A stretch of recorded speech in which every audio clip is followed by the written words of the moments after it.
Gorice? Da. Oni su iz Velike Gorice? Aha. Pa onda zajedno možete u Veliku Goricu.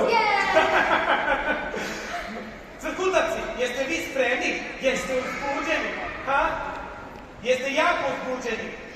Oni će nam sigurno jako lijepo crkutati, a pjevat će kao što smo rekli pjesmu Tišina, tako da ovdje ne smije biti tiho. Mora biti glasno, vičite, zaplješćite, najče što možete za naši crkutavci pjesmu Tišina!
naše crkutavce iz udruge Raspjevani svijet.